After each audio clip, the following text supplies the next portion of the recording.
Yeah, we're live. What's your name? Yeah, Tyler. Tyler. Yeah. What's up? Okay. So one pound of mass of saturated water is boiled off in the device to the right.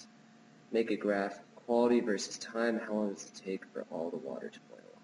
Yeah, and this problem, you and I were just discussing the different states. We started at state 1, and we're looking for 2 intensive variables for this one. What did you come up with? Well, of course, I know we're going to go through 3 states because we're starting all off as a liquid. We're going to go through a liquid vapor phase, which is what we're going to graph later. And then last end up with like a vapor steam phase with a total quality of 1. Okay, so a lot of different phase changes going on.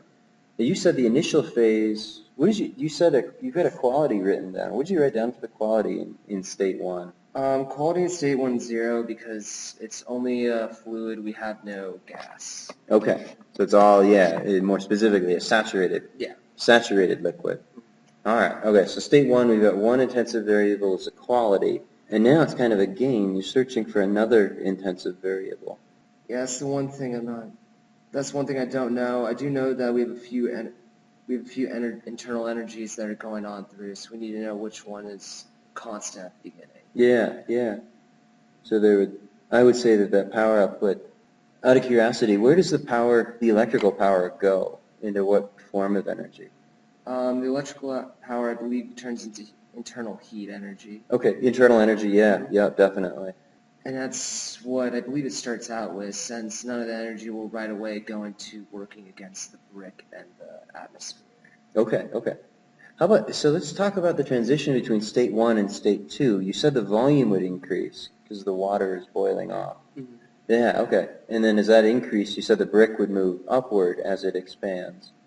Yes. Okay. Work against the atmosphere. Okay, cool. So we got, that was good. Mm-hmm. You also said work against the atmosphere. Yeah. Yeah, okay. So part of the current goes into increasing the internal energy of the fluid.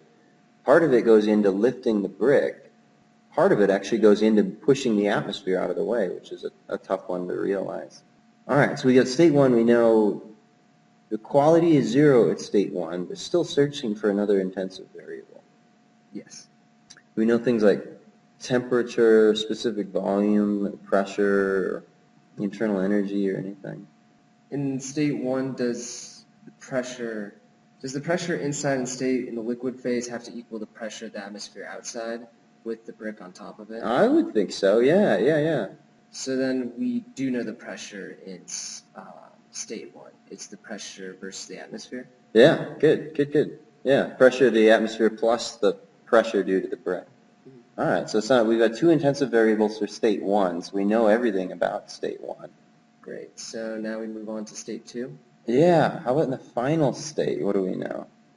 In the final state, we know that the entire vapor quality is 1, again, or 100% vapor.